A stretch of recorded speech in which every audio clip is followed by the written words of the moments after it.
Hello and welcome to part 2 of my Iceland adventure. Today we're at Haifoss. Now I'm probably pronouncing that not quite right, but it does translate to Haifoss, which is an accurate, if not very creative, title to describe it. I think it's the third highest falls in Iceland. Now, obviously I'm filming inside the car to start. The main reason for that is if you can kind of hear, it's very windy outside, so I'm not sure how well it's going to pick up me talking when I'm walking around. So I figured I'd introduce the video in here, but you can just get little glimpses into the gorge from the car park here with little side waterfalls coming down. Haifoss is up there as one of the very best waterfalls in Iceland. It's a hassle to get to. I'm in a 4-wheel drive, and even in that, I was worried on the road up. It was very, very bumpy and potholed. Would not bring a standard passenger car up here because it just was tire pop city, it felt like. Anyways, let's go outside, have a look. So, as we leave the car park, follow this little trail down, get little glimpses over towards the waterfall as we head to where all these people are, which I'm guessing is where the overlook is. Now, as well as the overlook, also the trail keeps going all the way down to Jane, I think it's called, not really sure you pronounce it. That's quite a cool historic site, and that's an 8-kilometre walk down the river. But you can also just follow it to the base of the falls, which is what I'm also going to do. There's the main Haifoss in there. According to the sign, it's a 128 metre drop.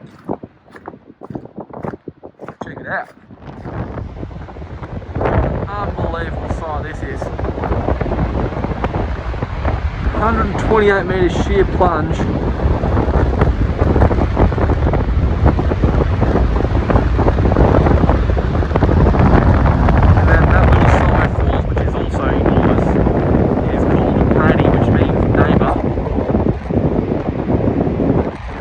Extra little thin falls coming down as well.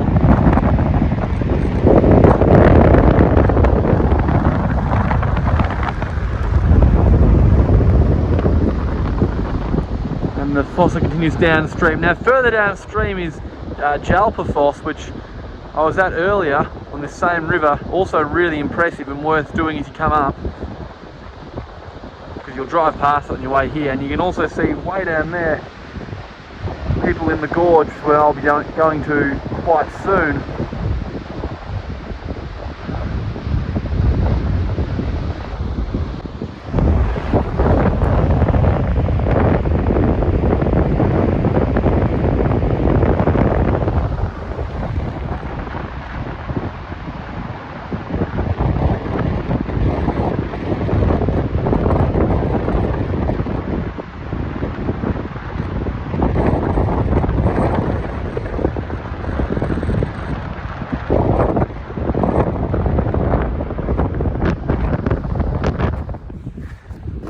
Starting the descent now towards the base of Haifoss.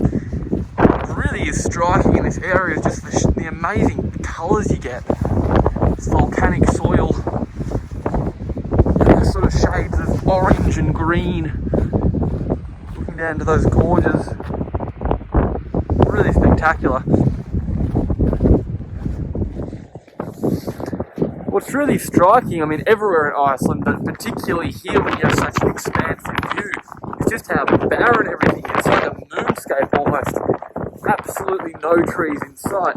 Part of that is because the Vikings cleared all the forest Iceland did have, although this whole area up here, I'd be very surprised if it ever had any trees. It's just so exposed and windy. The views just don't let up as you go deeper and deeper in. Some different sort of perspectives of Haifoss from here.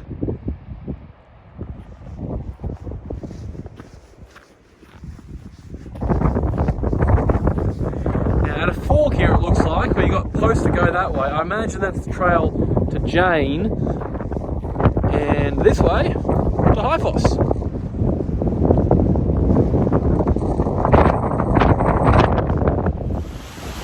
Well, made it to the base of Haifoss. An unbelievably spectacular waterfall. The sheer plunge down, and being around the middle of the day with the sun, you've got a big rainbow in the falls mist. So I've been playing around with some shots, trying to take advantage of it. I'll give you a look. Just faded a fraction a minute ago when the sun was right out. It was really, really vivid. Still though, so gorgeous.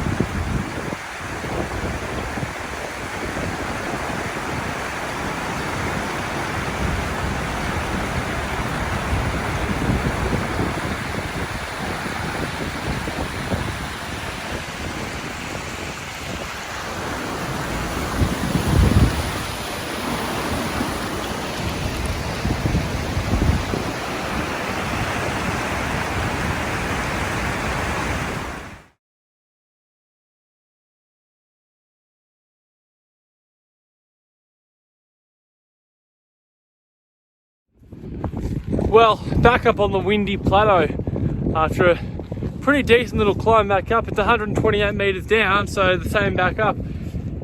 It's sort of weird in that it's really cold, but also you get hot and sweaty from the climb up, so it's sort of a strange feeling, but definitely worth doing, going all the way to the base. And it goes without saying that it's worth coming here. Have to be up there with one of the very best waterfalls in Iceland, and that is of a pretty high quality selection. Again, as I mentioned before, you couldn't do this in a two-wheel drive car. Very bumpy road, lots of potholes and rocky sections, etc.